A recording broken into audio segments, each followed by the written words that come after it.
오늘 말씀은 마태복음 10장입니다. 마태복음 10장 34절에서 42절입니다.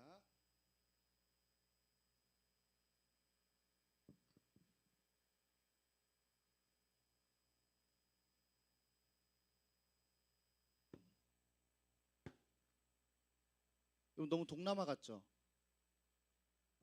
곧 고쳐질 거예요. 네, 그러니까 오늘 좀 불편하셔도 풀차지로 틀고 있으니까 왜 뒤에서 조절 안 해? 이런 답답한 마음 갖지 마시고 이게 한계입니다. 네, 곧 고칠 때니까 오늘만 좀 참아주시기 바랍니다. 우리 마태복음 10장 34절에서 42절 교독하고 합독할게요. 내가 세상에 화평을 주러 온 줄로 생각하지 말라. 화평이 아니요 검을 주러 왔노라.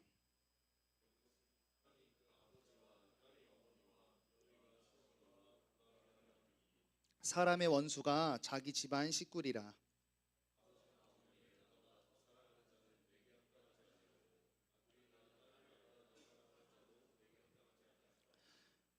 또 자기 십자가를 지고 나를 따르지 않는 자도 내게 합당하지 아니하니라.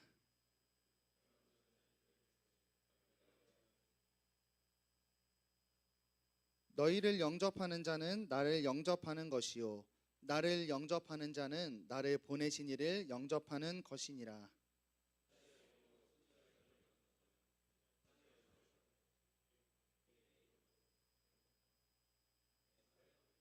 함께합니다. 또 누구든지 제자의 이름으로 이 작은 자 중 하나에게 냉수 한 그릇이라도 주는 자는 내가 진실로 너희에게 이르노니 그 사람이 결탄코 상을 잃지 아니하리라 하시니라. 아멘. 저는 불편한 사람이라는 제목으로 말씀 나누겠습니다. 성경에서 예수님을 만난 많은 모범적인 사례들을 우리는 성경책을 읽어가면서 확인할 수가 있습니다. 복음서에 굉장히 많이 있고 또 구약에서도 모세, 이삭, 야곱 여러 가지 사람들이 하나님을 만난 많은 사례들을 확인할 수가 있어요. 그 사람들이 다 저마다의 환경 속에 하나님을 만났는데 공통된 점 한 가지가 있다면 바로 예수님을 만나고 180도 변화되었다라고 하는 점입니다. 그것을 우리 교회에서는 또 찬양에서는 회개라는 단어로 표현하기도 했어요. 회개는 미안해요가 아니라 회개는 변화되는 겁니다. 원래 내가 생각하고 내가 꾸려왔던 인생의 방향이 내가 내 인생을 이렇게 살았을 때에 행복을 낳을 수 없다는 것을 인정하고 하나님 편에 돌이켜 서서 하나님의 말씀대로 살겠습니다. 이런 결단이 이제 회개인데, 그래서 우리가 변화된 사람은 이제 회개된 방향의 삶을 걸어 나가면서 동시에 내가 이전에 살아왔던 나의 삶을 미워하게 되고 심지어 싫어하게 되고 이제 그 삶을 거절하게 되는 그런 모습이 나타나는 게 이제 예수님을 만난 사람들의 공통적인 모습이에요. 그런데 여러분 아시다시피 이렇게 180도 변했을 때 또 180도 변하는 삶이란 어려움이 있습니다. 뭐 특별할 건 없고요. 그냥 일반적인 진리예요. 변화에는 고통이 수반된다라고 하는 이야기죠. 제가 많이 말씀드렸지만 여러분 다이어트 해보셨나요? 네. 하실 일이 없죠? 네. 하실 일이 없는 사람도 있지만 좀 이따 거기도 얘기를 해줄게요. 여러분 다이어트 굉장히 힘들죠. 먼저 심리적으로 굉장히 힘듭니다. 치킨을 먹을 수 없다니 라는 생각. 그리고 배가 여러분 다이어트 하면 물리적으로 아파요. 배고파서.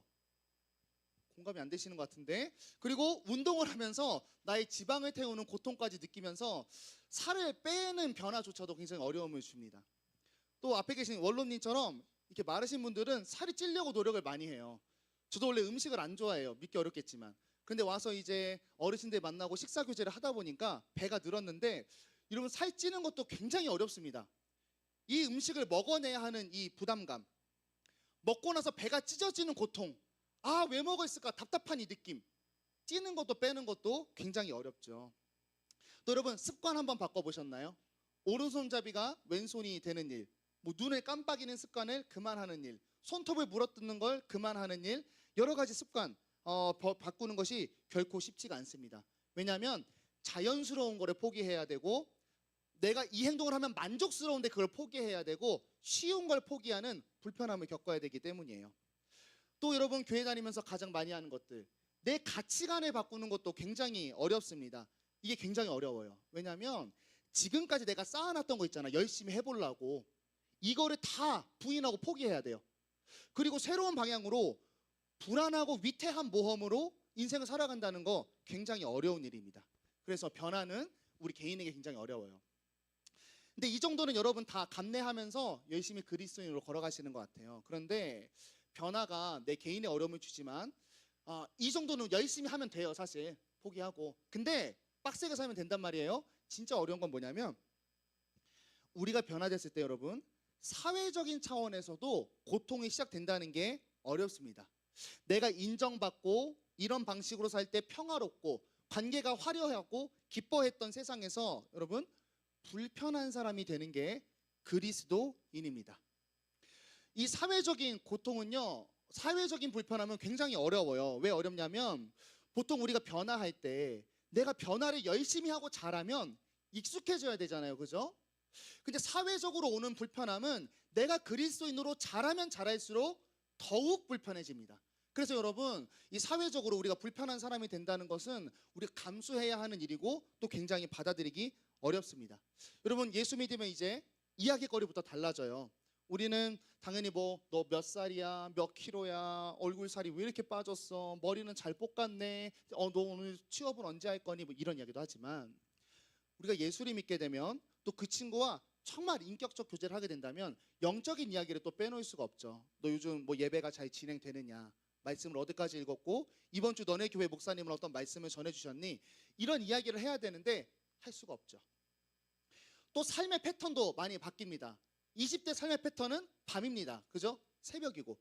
근데 우리가 만약에 여러분도 혹시 새벽 기도를 간다면 또 주일에 예배를 나오기 위해서 주말과 밤문화를 포기해야 하는 그런 패턴 때문에 불편해지고 가치관도 굉장히 다르죠. 옛날에는 빛나는 것과 돈에 따랐다면 이제는 하나님의 말씀대로 나는 이거를 선택한다고 당당히 말해야 되는데 이 말을 뱉어내는 순간 갑분싸, 그리고 친구는 말할 수 없는 거리감을 나와 느끼게 되면서 굉장히 살아가기 어려워집니다. 왜냐하면 그런 것 때문이죠. 기독교가 여러분 종교가 아니라서 그래요.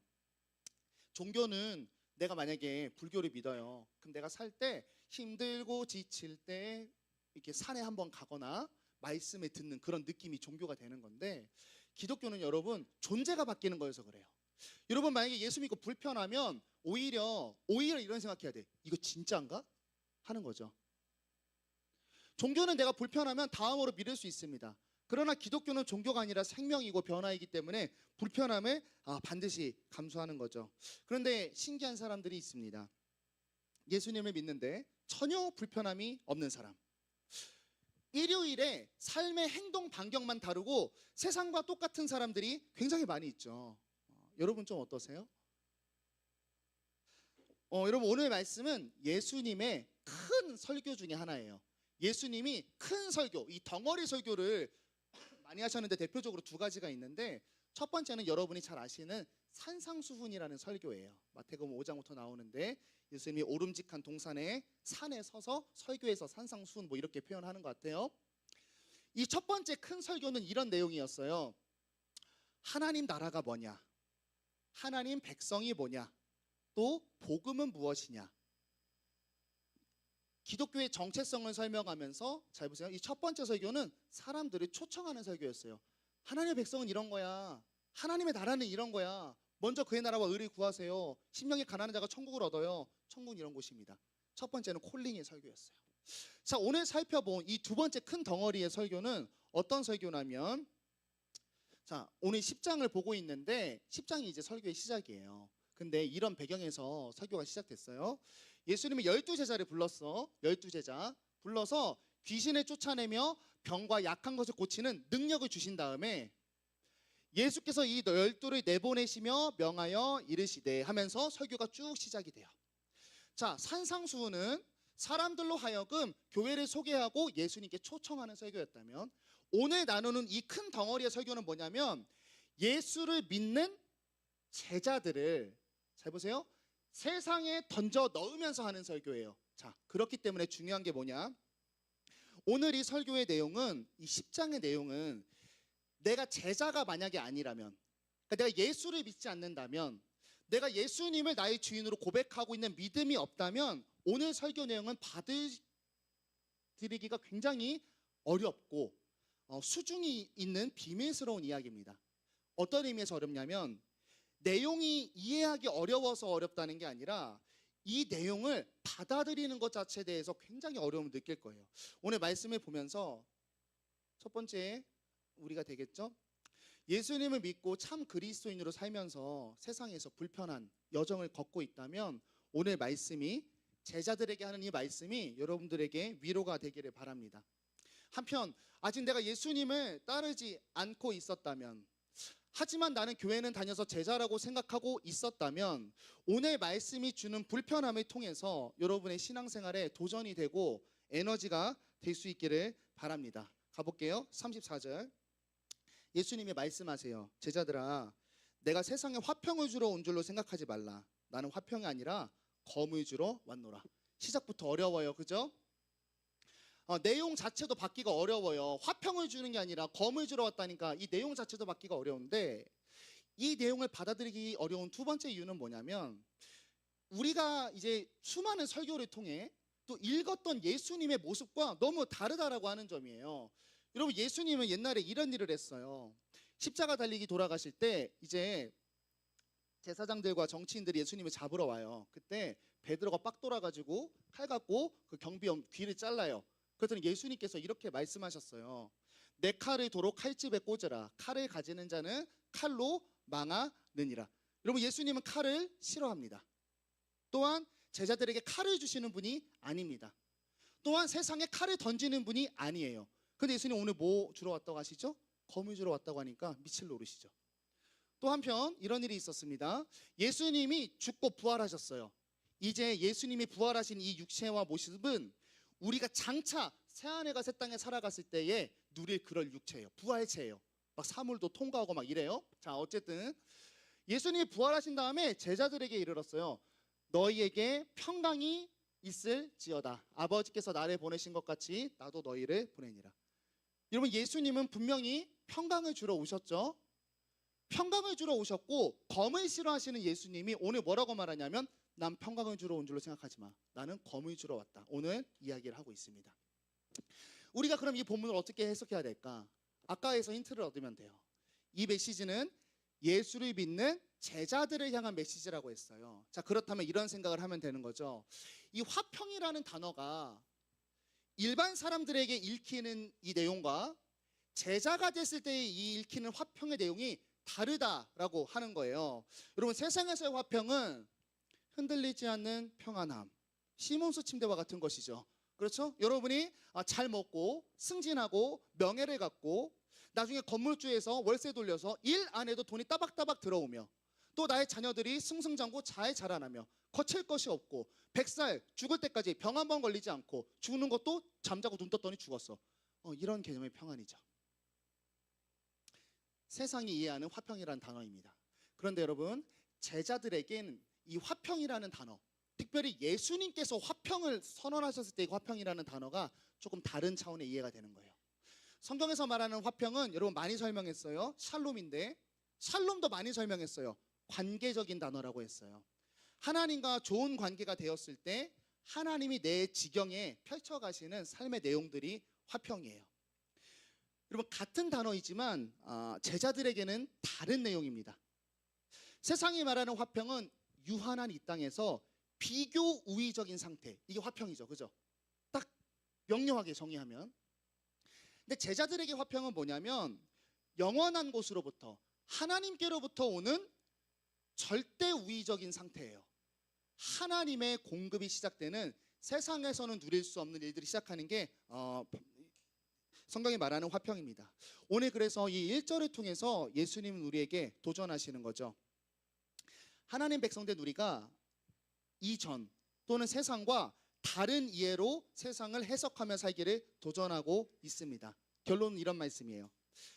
이제 나의 가르침은 백성으로서 이제 존재를 변화를 가져오는 것인데, 너희가 나의 백성이고 제자잖아.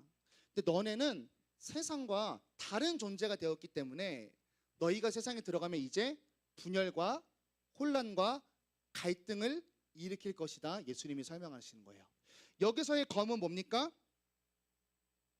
세상과 다른 질서를 던지러 왔다라고 하는 거예요. 누구를 통해 던지냐면 예수님의 제자를 통해. 여러분이 실제적으로 느끼는 이런 것과 같은 거죠. 그리스도인으로 살 때 느끼는 불편함. 그것이 오늘 말하는 검입니다. 여러분, 우리가 예수 믿고 살아가시는데 여러분은 예수님의 말씀이 여러분이 살고 있는 세상과 또 설교를 들을 때 그 말씀이 나에게 검으로 다가오시는 것을 느끼시나요? 오늘 말씀이 도전하고 있습니다. 아버지가 교회를 개척하셨어요. 혼자 개척했으니까 아무도 없었죠. 처음에는 가정집에서 예배를 드리다가 이제 저 인천의 만수동이라는 곳에 집 팔고 2층에 있는 시골 안에 있는 상가로 이제 이사를 가게 됐습니다. 그래서 반은 이렇게 바리케이트를 쳐가지고 예배당하고 반은 이제 집을 살고 이렇게 지냈는데 너무나 감사하게 가정교회를 시작했지만 시장에 어르신들이 왔고 정말 신기하게도 놀라운 청소년 부흥이 일어났어요. 저와 동생 나이에 속했던 또래들이 부흥이 일어났습니다. 그리고 그 부흥의 비결은 카오스였습니다. 혹시 카오스라는 게임을 아시나요? 네, 전무후무한 부흥의 역사가 일어났어요. 우리 교회에는 굉장한 문화가 있었습니다. 토요일 날 학생부 예배가 있었어요. 4시에 예배를 드리면 6시에 끝납니다. 그럼 교회에서 짜파게티에 파김치를 넣어서 먹고 7시에 PC방에 들어갑니다. 그리고 10시간짜리 정액을 끊어요. 그 다음 5대5 카오스를 세려. 이제 또 혼날까봐 4시 반쯤에 피방에서 나와요. 5시에 새벽 예배를 드립니다. 7시에 교회에서 주는 밥을 먹고 예배를 들어가요. 그리고 거기서 숙면에 취합니다. 이게 바로 우리 청소년부의 부흥의 비결이었어요. 정말 우리만의 평화 속에서 진짜 아타락시아를 느끼며 살았습니다. 그런데 이런 우리의 삶에 복음이 들어왔어요. 전도사님이라는 복음을 가진 몬스터가 등장했습니다. 그분이 오셔서 우리의 삶을 뜯어고치기 시작했어요. 일단 그분은 잠을 교회에서 잤어요. 우리가 교회 밖을 나갈 수가 없었습니다. 그리고 예배가 끝나면 나가는 문에서 뒤짐지고 서 있어요. 30분 동안. 30분 동안 강제로 기도를 시켰어요. 그리고 토요일 날 아침에 일어나면 앉은 자리에서 성경 40장씩 읽었습니다. 평안한 우리의 인생에 진짜 칼이 떨어진 거죠. 칼이 뭐예요? 총이고 정말 평안한 이 나라에 뉴클리어가 떨어졌습니다. 그리고 우리는 이 전쟁 속에서 아주 조금씩 변화를 느끼게 되었어요. 그리고 결국 우리 모두는 인격적으로 하나님을 만나게 되었고 이제 예배로부터 오는 평안을 누리게 되었습니다. 이 전도사님의 가스펠 소드가 우리의 삶을 화평한 복음으로 바꿨죠. 해피엔딩인 줄 알았는데 여러분, 문제는 그 다음이에요. 여러분, 그리스도인은 되고 난 다음이 중요하거든요. 우리가 예수를 믿고 변화가 되고 기도를 하고 살아가다 보니까 변화된 우리의 삶을 가지고 이제 학교에 들어가서 사는 게 굉장히 불편한 삶이 되었습니다. 제 MP3에 찬양이 있어서 6개월 내내 따돌림을 당했습니다. 그리고 이전과 바뀌어진 나의 어떤 삶의 패턴을 사람들이 보고 얼마나 재수없게 생각했는지 몰라요. 너 왜 이렇게 착한 척하냐? 너 쓰레기였잖아 라고 하면서 제 삶이 불편해지기 시작했죠. 나의 변화가 누군가의 불편함을 느끼게 하고 나의 변화가 그들의 죄를 드러내게 되면서 저는 학교에서 굉장히 힘든 삶을 살게 되었습니다. 물론 열매는 있었어요. 제가 바뀐 걸 보고 한 2명 정도가 교회로 오기도 했는데 예배 한 번 드리고 가더라고요. 여러분, 예수님은 하나님과 세상을 화평하게 하려고 또 그 일을 위해서 오늘 제자들에게 하는 설교예요. 우리를 검으로 세상에 던져 넣으십니다. 오늘 말씀은 명확해요. 우리가 예수님을 받아들이기 전에 교회에 처음 왔을 때에는 예수님과 복음이 우리에게 뭐로 다가오죠? 화평으로 다가와요. 예수를 믿으면 천국이 있고 예수를 믿으면 죄에서 자유함이 있고 예수를 믿으면 세상과 다른 꿈을 꾸게 됩니다. 화평이 찾아와요. 그런데 예수님을 진짜 믿고 예수님에 따라서 말씀대로 살기 시작하는 순간 나는 예수님과 함께 세상 속에서 평화를 위한 검이 되어야 한다는 특별한 무게감을 우리가 갖게 됩니다. 영광이죠. 영광은 빛이라는 어원에서도 왔지만 무겁다라는 어원에서도 오거든요. 우리가 세상을 향해 가진 영광입니다. 예수님은 이 제자를 보내면서 이 어려움이 얼마나 큰지 두 가지 점진적으로 내용을 확장하면서 말씀하시는데 이제 우리가 힘든 거 나와요. 35절에서 36절입니다. 좀 과장하시는 것 같나 싶을 정도로 말하는데, 내가 온 것은 사람이 그 아버지와 딸이 어머니와 며느리가 시어머니와 불화하게 하려 함이니 사람의 원수가 자기 집안 식구니라. 또 시작됐습니다. 여러분, 하나님은 분명히 부모를 공경하라고 했습니다. 그죠? 또한 이웃을 내 몸같이 사랑하라고 했을 때 분명히 나의 가족, 나의 가장 가까운 이웃이죠. 우리는 가족을 사랑해야 합니다. 포기해야 될 대상이 아니에요. 그러면 하나님의 일을 위해서는 집 정도 버릴 수 있어야 된다, 이런 내용도 아닌 것 같아요. 왜냐하면 이런 일이 있었어요. 바울이 이제 얘기하는데, 바울은 이제 독신으로 살아갔다고 하죠. 자, 이런 얘기를 해요. 우리가 다른 사도들과 주의 형제들과 베드로예요. 초대교회 때 좀 센 캔데, 믿음에 자매된 아내를 데리고 다닐 권리가 없겠느냐.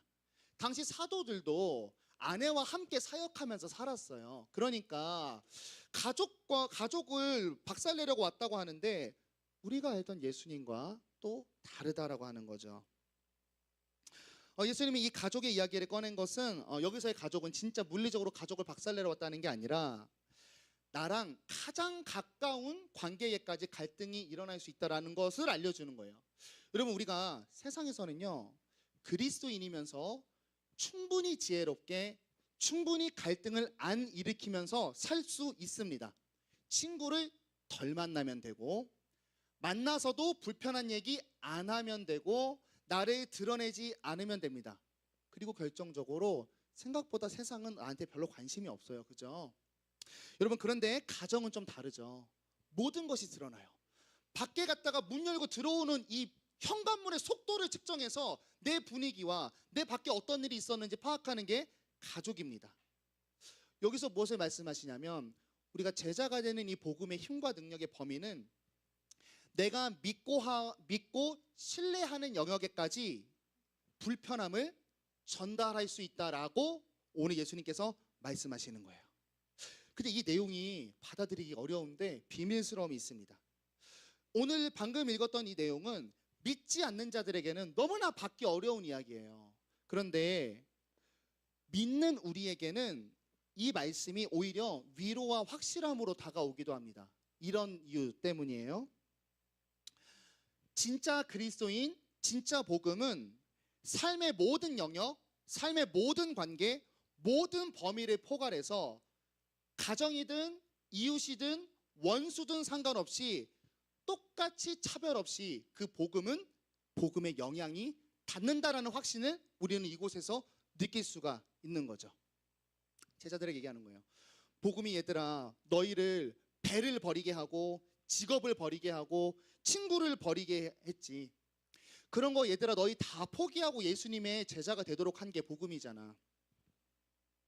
너네 또한 로마라는 세상의 권세와 또 너희들이 같은 민족이지만 지도자였던 종교 지도자들의 두려움을 다 감내하면서 나로 인한 화평을 누리게 된 것 같이, 얘들아, 진짜 복음과 그리스도인은 하나님과 그의 나라와 예수님과 십자가를 사람들한테 부드럽게 전하고 조금 더 받아들일 만하게 전하고 물타서 더 낮게 전하는 능력이 아니라 정말 거짓되고 죽음으로 향할 수밖에 없는 그 세상을 차별 없이 그것이 잘못됐다는 것을 드러내는 게 진짜 복음이야.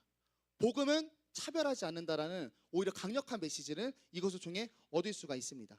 여러분, 이 말씀을 통해 돌아볼 수 있기를 바랍니다. 우리가 그리스도인으로 삶을 사는데 제가 많이 이랬던 것 같아요. 먼저는 불편한 사람인가? 저는 불편을 주는 걸 너무 싫어해서 어렵게 살아왔죠. 그런데 그것보다 더 힘든 건 뭐냐면 그리스도인으로 살다 보면 그래도 불편하게 하긴 하죠. 그런데 이런 그리스도인이 되더라고요. 내가 불편함을 전하는 그 대상과 범위를 제한하고 차별하는 경우가 많은 것 같아요. 내가 불편해도 저 사람과 관계할 수 있는 곳에서는 충분히 불편하게 그리스도인인 척하지만 내가 불편을 표하면 저 사람과 갈등을 일으켜야 되고 이익이 끊어지고 저 사람과 싸워서 내가 질 것 같으면 그곳에서는 내가 복음을 드러내지 않는 물 같은 복음을 갖고 있지는 않은가. 오늘 예수님이 말씀하시는 거죠. 너가 가진 복음은 이웃과의 관계, 아니 더 가까운 곳까지 차별 없이 왕이든 이웃이든 원수든 가족이든 엄마든 며느리든 아들이든 너가 가지고 있는 복음은 그들 안에 있는 어두움을 밝히 드러내서 불편하게 하고 그들의 생명으로 가져가는 거야 말씀하고 계시는 거죠. 끝으로 예수님은 지금까지 했던 이 내용의 설명의 진짜 의미를 드러내시면서 오늘 말씀을 마무리하는데요. 자, 먼저 37절 38절입니다. 37, 38절 그리고 38, 39 이렇게 좀 점진적으로 예수님이 이제 확장을 하시면서 얘기를 하는데, 아버지나 어머니를 나보다 더 사랑하는 자는 내게 합당하지 아니하고 아들이나 딸을 나보다 더 사랑하는 자도 내게 합당하지 아니하며. 여러분 잘 읽어야 돼요. 가족과 예수님 중 선택하라는 게 아니라 더 사랑하라는 의미예요. 이것을 한번 강화해요. 38, 39입니다. 자기 십자가를 지고 나를 따르지 않는 자도 내게 합당하지 않다. 자기 목숨을 얻는 자는 잃을 것이고 나를 위하여 목숨을 잃는 자는 얻으리라. 생명과 예수님 중에 선택하라는 게 아니라 예수님을 위해 생명을 포기할 정도로 사랑하라. 오늘 말씀의 진의는 뭐냐면 사랑입니다. 사랑을 주제로 점진적으로 그 사랑의 무게를 이게 더해가고 있어요. 가족에서 나의 생명으로 말이죠. 여기서 포인트는 여러분 가족이 아니에요. 가족은 단지 이스라엘에서 굉장히 친밀한 관계이기 때문에 가져왔고, 해석은 이런 거죠. 너희가 어떤 상황과 관계와 대상, 심지어 목숨의 위기에서도 나를 닮은 빛으로, 복음으로, 제자로, 말씀으로 살아내라. 그런 각오와 결단을 세상으로 들어가는 그리스도인들에게 오늘 말씀하고 계십니다. 여러분 이 말씀을 다 듣고 나니까 여전히 불편할 수가 있어요. 그런데 제자로서 이 말씀의 깊이를 이해 한번 해보겠습니다. 오늘 결국은 예수님을 사랑하기 때문에 세상에서 예수님을 사랑해서 불편한 빛이 될 수 있다는 내용인데, 예수님만 제1로 사랑하라는 명령은 여러분 우리에게 지금 하고 있지만, 가족도 버리고 예수님 제1로 사랑해를 나한테 얘기하고 있지만, 사실은 나를 통해 나를 통해 가족이 예수님을 같이 믿게 된다면 예수님만 제1로 사랑하라는 명령은 제자인 우리에게뿐만 아니라 나의 가족에게도 동일한 명령이 되겠죠. 여러분 그러면 가정이 어떻게 되냐면 아주 가정에 대한 성경의 가장 이상적인 설명의 모습으로 가정이 바뀝니다. 뭐냐면 가정의 왕이 하나님인 가정이 되는 거예요. 하나님의 통치 안에선 가정이 됩니다. 여러분 세상의 가정은 어때요? 가족 구성원 모두가 서로 자신의 주인됨을 주장하는 가정인 경우가 굉장히 많이 있습니다. 엄마가 조금 불편하고 내가 편하고 싶죠. 내가 남편을 사랑하는 것보다 남편이 나를 더 사랑해줬으면 좋겠죠. 뭔가 일을 하고 결정할 때에도 아내가 조금 더 편한 쪽보다는 내가 좀 더 편하게 가정을 굴리고 싶고, 자녀를 대할 때에도 내가 조금 편하게 자녀를 양육하고 싶고, 어머니를 볼 때에도 내 마음에 내키지 않으면 공경하기 싫고, 세상의 가정은 자신이 주인됨을 주장하는 가정입니다. 왜냐하면 죄인이라서 그래요. 그리고 서로가 다 그 죄된 모습으로 자기를 높이다 보면 가정엔 불화가 설 수밖에 없죠. 그런데 오늘 말씀대로 하나님의 말씀에 따라서 가정을 하나님을 제1로 사랑하고, 근데 그 하나님이 가정을 섬기기 위한 일꾼으로 나를 가정에 보냈다는 신학이 있으면 우리는 그때 가족을 조금 불편하게 대하게 되겠죠. 어떤 의미의 불편함? 감정적인 불편함이 아니라 막대하지 않는다는 거예요. 왜요? 가정의 주인이 하나님이어서. 내 탐심과 쾌락이라는 죄성을 눌러내고 하나님의 말씀으로만 가정을 대하게 됩니다. 여러분 그러면 놀랍게도 가정은 오히려 화평하게 되죠. 내 가족을 버리고서라도 나를 더 사랑해야 된다는 이 명령은 가족을 버리라는 명령 같았지만, 나의 이 모습을 통해서 우리 가족 구성원이 다 한 하나님 안에 있게 된다면 오히려 가족을 회복하는 복음이 된다라는 거예요. 여러분 오늘 예수님께서 이 가정 하나를 일례로 들었지만 모든 영역에서 그러합니다. 여러분 우리의 불편함의 목적을 기억했으면 좋겠어요. 여러분 그리스도인이 불편하죠. 근데 오늘 말씀은 가서 불편하게 해. 일부러 가서 시비 걸어. 일부러 다른 종교 믿는 사람한테 가서 막 뭐라고 해. 이런 게 아니라 우리 불편함의 목적, 그 기억할 수 있기를 바랍니다. 우리 불편함의 목적은요, 불편하게 하는 그 자체가 목적이 아니라 불편함을 그들에게 대서 그들을 교정된 상태로 초대하기 위한 불편함이에요. 여러분, 우리의 불편함은 세상을 파괴하는 게 아닙니다. 여러분, 우리의 검은 수술대에 오른 환자를 향한 메스예요. 우리의 검은 예수를 만드는 조각칼입니다. 또 우리의 검은 잘못된 유심칩을 갈아 끼우기 위한 핀과 같은 거죠. 또 우리의 불편함은 뭡니까? 부러진 자들을 오히려 더 불편하게 하는 목발과 깁스와 보호 장비와 같은 겁니다. 우리의 불편함은 세상에서 죽음으로 갈 수밖에 없는 세상을 다시 아름다움으로, 다시 회복으로 변화시키기 위해 던지는 작은 스파크, 사랑의 도구가 바로 우리의 불편함입니다. 그래서 예수님이 위로를 마지막에 주시는 거예요. 40절에서 42절입니다. 대충 내용은 이래요. 예수님 입장에서 너희가 나를 향한 그 순전한 빛나는 그 헌신, 그래서 너희가 세상에서 불편한 인생을 살 텐데 그런 불편한 너희를 받아들이는 자는 곧 하나님을 영접하는 거야. 세상은 너희를 방해꾼, 사기꾼, 거치는 돌, 인정받지 못할 자, 비방, 조롱 할지라도 실상은 어떠하냐? 너희는 세상의 샬롬이다. 그러니까 불편한 자리에서 담대하라, 웃으라, 버텨라, 주눅들지 말라, 오히려 그들을 불편함으로 사랑하라 이야기합니다. 여러분, 우리는 다를 수밖에 없어요. 진짜 제자라면. 그런데 우리의 다름을 사랑의 그릇에 담으면 힘이 있습니다. 이걸 우리가 어디서 느껴요? 엄마한테 느끼는 거예요. 엄마 불편해요, 안 불편해요? 잔소리만 해요. 엄마 불편해요, 안 불편해요? 시금치를 먹으라 합니다. 엄마 불편해요, 안 불편해요? 치즈를 먹으라고 해요. 엄마는 우리에게 항상 불편합니다. 그런데 우리가 그 어머니의 불편한 명령을 왜 따르고 심지어 그 불편함에 따랐을 때 내 육신이 건강해지는 걸 느끼죠. 우리가 어떻게 받아들였죠? 그 불편함이 사랑이라는 그릇 안에 다가와서 그러합니다. 여러분, 우리가 그리스도인으로 살 때 세상과 마찰이 잦아요. 그리고 저도 저보다 먼저 더 예수님으로 완전 결단해서 사는 친구를 봤을 때 진짜 꼴배기 싫었습니다. 나랑 같이 PC방 가던 애가, 나랑 같이 욕하고 놀던 애가, 나랑 같이 뭐 친구 막 이게 막 장난식으로 막 때리고 다니던 애가 갑자기 착한 척 하니까 너무 꼴배기 싫었어요. 근데 그 친구가 좋아지고 나 받아들일 수 있는 계기가 있었어요. 그 친구가 진심 어린 이야기를 했던 거죠. 내가 착한 척 하는 게 아니라 내 삶이 이렇게 변해버리니까 너무 좋았대요. 그래서 나는 너도 이랬으면 좋겠다 하면서 진짜 진심 어린 이야기를 해줬어요. 내가 독특하려고 뛰어나려고 잘나려고 한 게 아니라 너도 같이 이랬으면 좋겠어서 나 진짜 그런 거야. 나 진짜 별다른 뜻 없어. 그럴 때 그 불편함이 괜찮게 다가왔습니다. 그 불편함이 기분 나쁘지 않게 다가왔어요. 그리고 제 눈은 내가 불편했던 그 친구를 집중하기 시작하게 되었습니다. 그리고 그 친구의 삶이 무엇을 낳고 있는지 관찰하게 되었고 나는 그 친구 때문에 예수님을 더욱더 친밀하게 바라보며 조금 더 신앙의 결단을 할 수 있게 되었습니다. 어디 이런 과거의 역사뿐인가요? 여러분, 오늘 이 말씀을요 예수님께서 직접 하셨어요. 그죠?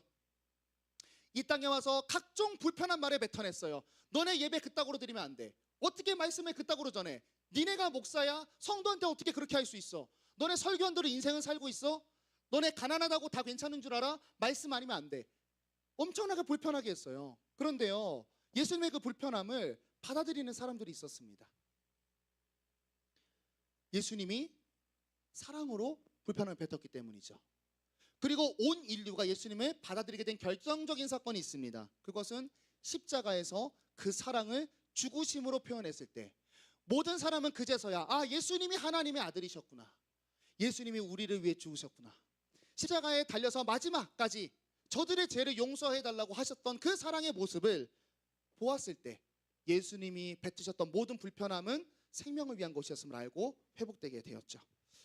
오늘 말씀을 마치고자 합니다. 여러분, 오늘 말씀은요 제자들하고 그리스도인에게 주신 말씀입니다.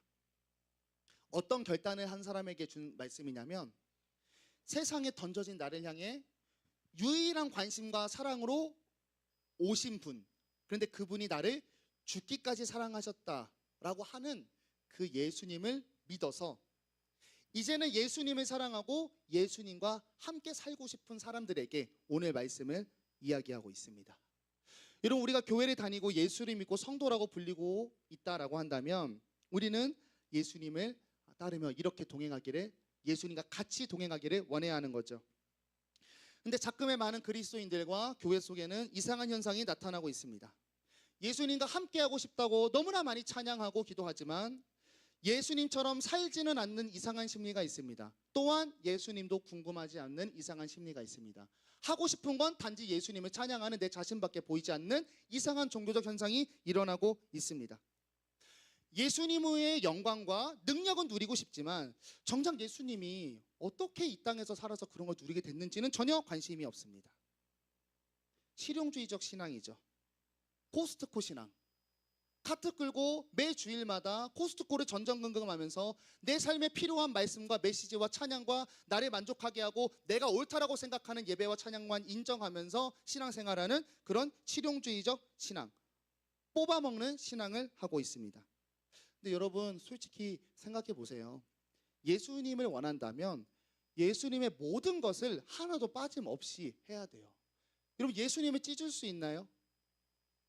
신앙은 관계잖아요. 자기개발서적이면 좋은 것만 빼서 하면 돼요. 관계예요. 예수님 그 자체를 따라가야 예수님 그 안에 담긴 능력과 생명을 얻을 수가 있습니다. 여러분, 예수님과 닮은 세상과 다른 삶을 살 때 그 능력은 우리에게 맺히게 됩니다. 오늘 말씀을 기억하면서 예수님을 졸졸졸 쫓아다니던 그 수많은 무리 중에 한 명이 되지 마시고 예수님을 따르는 제자가 될 수 있기를 바랍니다. 그리고 오늘 말씀을 기억하세요. 진짜 그리스도인, 진짜 제자가 되면 여러분이 지금 이미 느꼈듯이 이것을 깨닫게 됩니다. 아, 예수님은 검을 주러 왔구나. 나는 세상에 불편한 사람일 수밖에 없구나라는 걸 깨닫게 되는 거죠. 문 밖을 나가서 이제는 불편하게 사시기 바랍니다. 남들이 뒷담할 때 나는 그것을 말리고 하지 말라고 말해야 하는 불편한 사람입니다. 지치고 낙오된 자를 두고 가자고 친구들이 이야기할 때 나는 같이 놀아야 하고 쟤도 데려가야 한다고 말하는 불편한 사람이 되는 겁니다. 누군가가 거짓말을 할 때 그곳에서 혼자가 될지라도 진실을 말해야 하는 불편한 사람이 되는 것입니다. 부당한 이익이 지혜라는 세상 속에 씻는 대로 거두는 그들의 편에서는 조금 돌아가는 인생을 살아야 하는 불편한 사람입니다. 그런데 동시에 이 불편함의 목적을 기억하시기 바랍니다. 여러분, 그것은요, 내가 튀려고가 아니라 사랑하고 생명을 전하기 위함입니다. 그리고 우리는 어두운 세상을 밝히는 어두움의 불편한 존재입니다. 가시 박힌 상처를 더 벌려서 뽑아내는 그런 불편한 사람입니다. 절고 있는 다리에 깁스라는 더 무거운 짐을 지워주는 그런 불편한 존재입니다. 다시 말하면 죄로 인해 타락한 세상을 정욕과 자랑과 방종을 향해 가는 세상에 창조주 되신 하나님의 법을 말하는 우리는 불편한 존재입니다. 여러분, 그런데 그게 예수를 따르는 사람입니다. 그게 이 안에 예수님을 품은 사람입니다. 그게 예수님의 심장을 가진 사람, 이 땅의 유일한 소망, 이 땅을 비추는 영광입니다. 여러분, 사랑하는 여러분, 이제 오늘부터 또 그리스도인으로 살아가실 때 기꺼이 불편한 존재로 서실 수 있기를 바랍니다. 시비 걸라는 게 아니라 여러분의 정체성을 숨기지 말라는 거예요. 그리스도인으로 살라는 거예요. 그리고 이 일에 담대하실 수 있기를 바랍니다. 왜냐하면 우리가 주는 불편함은 그들을 향한 진정한 사랑이기 때문에 그래요. 그 증거가 무엇입니까? 우리 자체가 우리를 불편하게 하는 예수 그리스도의 말씀과 예수 그리스도의 삶으로 구원을 받았기 때문입니다. 우리 함께 찬양하면서 말씀의 내용을 한번 고백하도록 하겠습니다.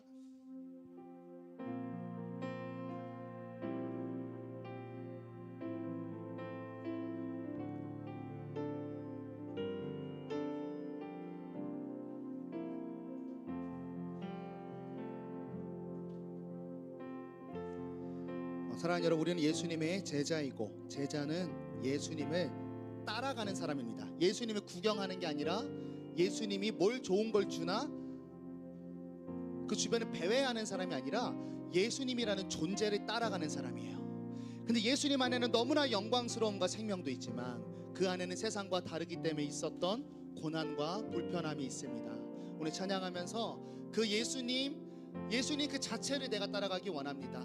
그 예수님 자체를 따라가는 불편함을 나의 영광으로 여기겠습니다. 우리 고백하는 마음으로 함께 찬양합니다.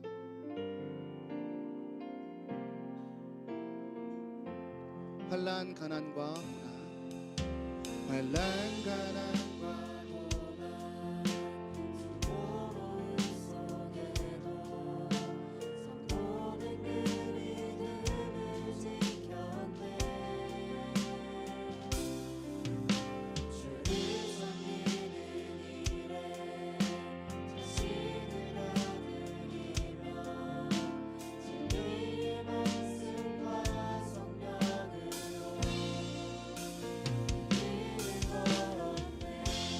환난 가난과 고난 환난 가난과 고난 수고로움 속에 성도는 그 믿음을 지켰네.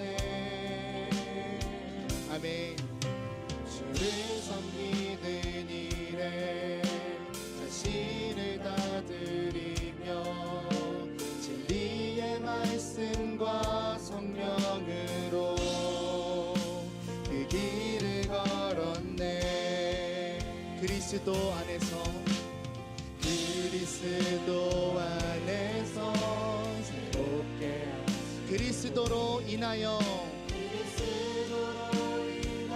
세상으로부터 자유케 되었네. 우리는 무명하나 유명한 자요. 죽음의 위기 속에도 참 생명 가졌고 근심 하나 기뻐하며 하나하나 다른 일을 부욕해 하는 우리는 무명하나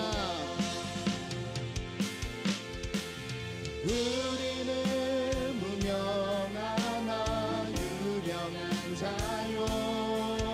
죽음의 위기 속에도 참 생명 가졌고 근심 하나 기뻐하며 다른 일을 부욕해 하는 우리 처음부터 한 번 더 찬양합니다. 환난 가난과 고난 환난 가난과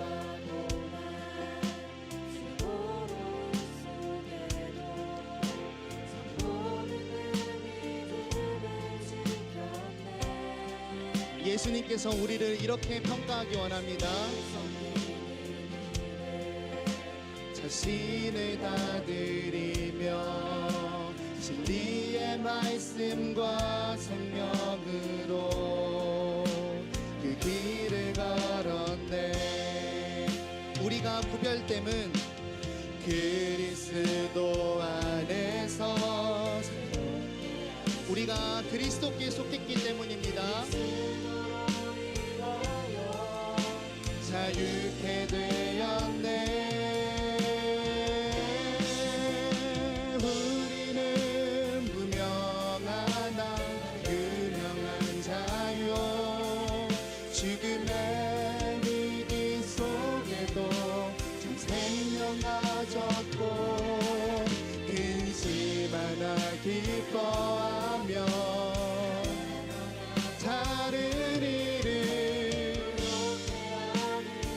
말씀으로 여러분을 위로하며 찬양합니다. 우리는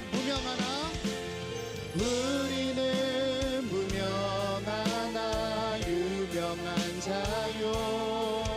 죽음의 위기 속에도 참 생명 가졌고 아멘. 근심 하나 기뻐하며 다른 일을 우리 서로를 축복하는 마음에 담아서 함께 찬양합니다. 우리는 무명하나 유명한 자요. 죽음의 위기 속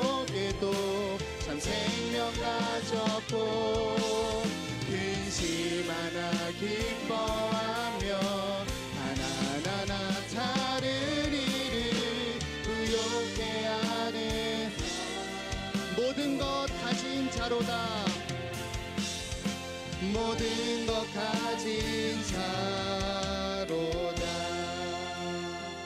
사랑하는 여러분, 우리 한 가지만 놓고 기도합시다.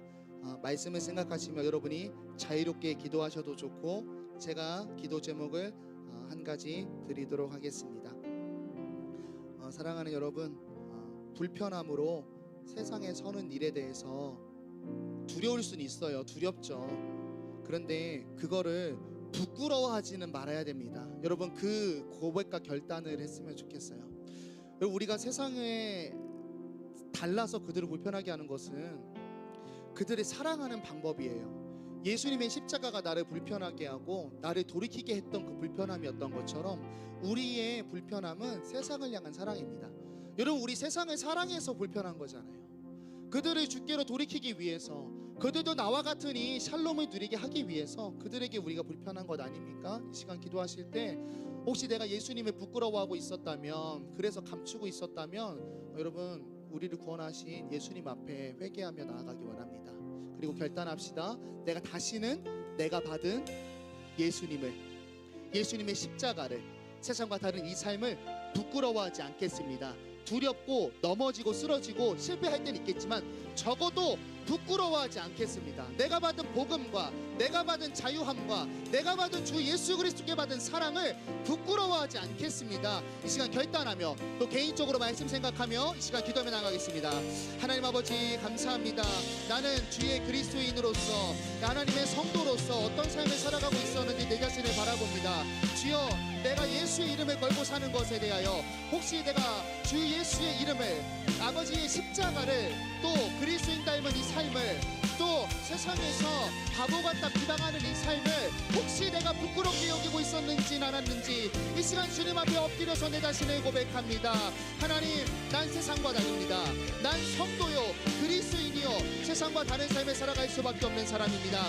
주님, 이 삶을 명예와 영광스럽게 여길 수 있도록 하여 주시옵소서. 세상이 무명하다 말하고, 세상이 죽을 것 같다고 얘기하고, 세상이 가난하다 얘기하고, 세상이 아버지는 불편한 자라 말할지라도 나는 주 앞에 유명한 자요, 나는 생명을 전하는 자요, 나는 죽지 아니하는 자요, 나 누구보다 무한 심령을 가지고 있음을 고백하고 세상에 그런 삶을 살아낼 수 있도록 주여 은혜를 인도하여 주시옵소서.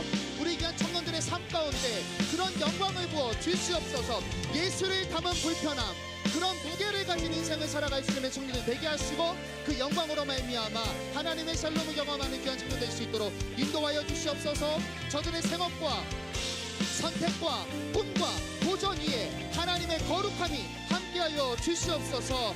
주님, 감사합니다. 오늘 말씀이 우리를 움직여 주시옵소서. 예수 그리스도의 이름으로 기도드렸습니다.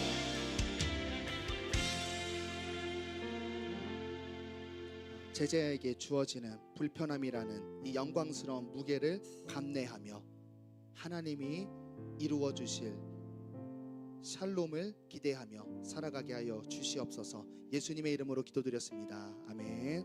우리 예물 드리겠습니다.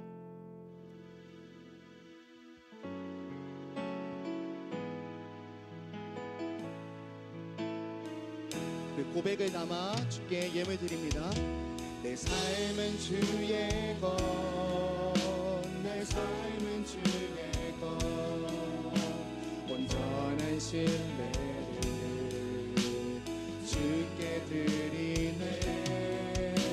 보이지 않아도 믿음으로 건네 주 영광 바라보며 주만 따르네.